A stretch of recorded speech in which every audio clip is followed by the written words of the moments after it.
Fantagal. Welcome to Albion's Adventures.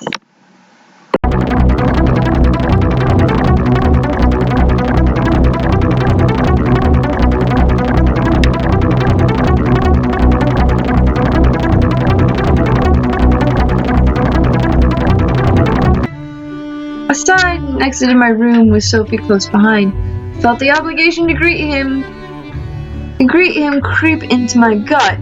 Followed it all the way to the main lobby. No! What the heck? Found the lobby to see the man and Jack conversing to one another at the sound of my footsteps. However, they stopped and looked at me. Jack seemed surprised at my outfit. Did he like it? I looked at him and gently tilted my head in confusion. Jack quickly shook his head and cleared his throat. He's being strangled to death right now. I'm sorry, that looks like an airline stewardess lady. Look at her butt. Anyway, Jack quickly shook his head and cleared his throat. Toby stifled another giggle. Mr. Newport, may I introduce the current lady of the house, Miss Beaumont. Dude, you still look like a lady to me. Dude looks like a lady. As I was introduced, I climbed down the steps of the grand wool staircase. I reached the bottom and walked over to where the two men were awaiting me, with Sophie 2 steps behind me. Oh, wow.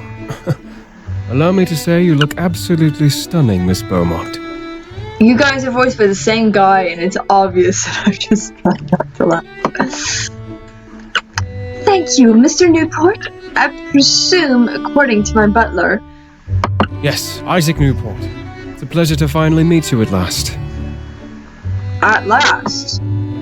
He held out his hand, waiting for me to place mine in it. Did I want to? My mother wasn't around. I didn't necessarily have to be polite to that extent. He's like, give me your hand. Give me your feet. Give him your hand or simply nod. I'm just gonna nod because actually, contact is not polite. Thank you. Isaac stared for a second before smiling gently and pulling his hand away from me politely. I'm going to, save and pause for a second. I will be right back. Alright, I'm back. Wait. He's smiling. Okay. Might I ask why you're here? Oh, well, I was in town and I was passing by your estate, so I decided to come by and possibly meet you. Obviously, it was a good choice. Because the mom ain't here? I see. Well, I'm afraid I usually deal with scheduled meetings, so I'm not sure that I can entertain you. Oh, no, I wasn't insinuating anything of the sort. I merely wished to stop by and meet you, that's all. Hey, my dog wet the paper! Why did I have something funny? I think I'm gonna be naming my dog Jack, so, yeah, Jack and Jack.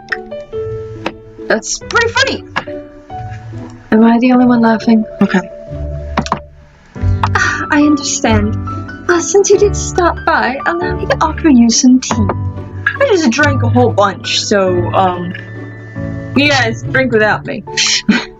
I looked back over my shoulder at Sophie, who quickly nodded and stepped forward ahead of me towards Isaac. Would you follow me to the drawing room, please? I'll prepare some tea and bring it as soon as it's ready. Thank you so much. Bit my tongue. Sophie was definitely a great actress around guests. Sophie and Isaac walked away towards the drawing room, leaving Jack and me alone. Wouldn't Jack have been the one to take him to the drawing room and Sophie been hurrying to the kitchen to get the cook to make the tea? Something's not right here. Let out a sigh. Is something troubling you, my lady? Yeah. No, I'm just surprised is all. Jack nodded, standing at the ready for any instructions I had. I looked in the direction of the drawing room and bit my lip. I didn't want to sit in there with him, especially with my mother coming home today. Who knows what she would think? My lady, if I may speak my mind. Unheard of in this time period, but yes. I turned to look at Jack. Oh, go ahead. You look absolutely stunning in that dress. You're probably going to said that no matter what I said because, you know, you're paid to be nice to me. You know, oh, a bit of coconut. I still got blue snowball all over my table. You guys did not see that video? You're gonna see a pretty funny video. I sneezed on a blue snowball and there's coconut everywhere. I may not post it, that's horrible. I looked to the ground, unable to reply back. Jack cleared his throat and stood back at attention, awaiting me to give him orders or leave. Just my luck, however. Turned my head to the door, listening to another set of horses. Jack, please check who's arrived. Yes, my lady. Jack quickly walked over and opened the door to see outside. Your mother has returned.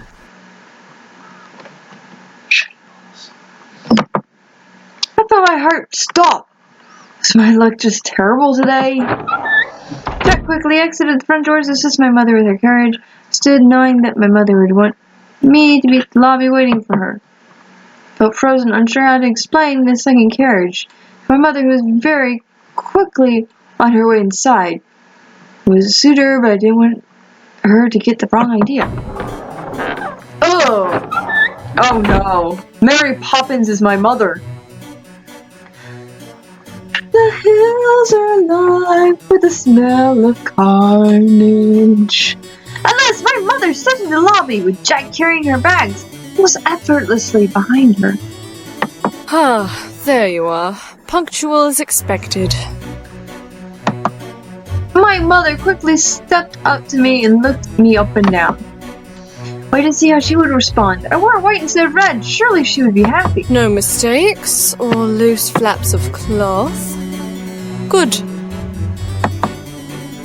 Smiled at my mother, who did appreciate when I made her proud enough to not lecture me. Now, can you explain to me why there's another carriage in the front? Your voice is younger than mine. Guys, do I sound old? I had to be calm. She had to understand that I was not interested in the suitor, nor did I invite him. Isaac Newport had wanted to visit today. Mother, he was in town and decided to stop by. And where is he? He's in the drawing room, Mother.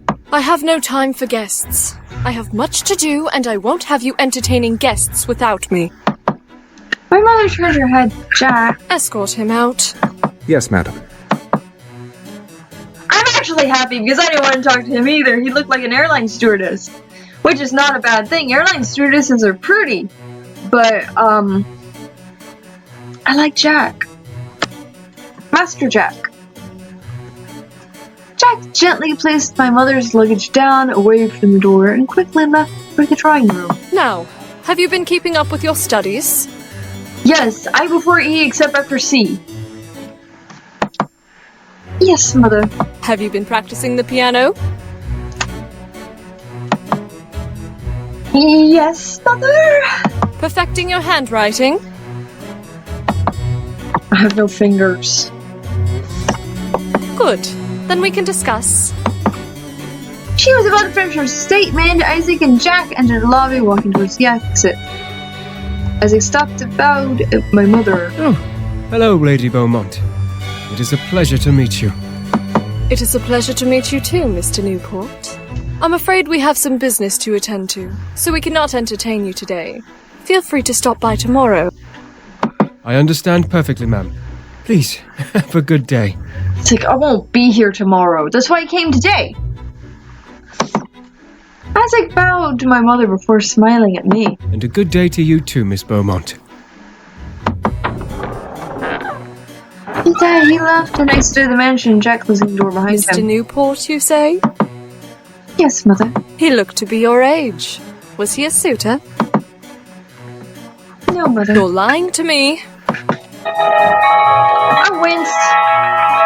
I am being called by the means that makes our ends. I'll be right back. Yup.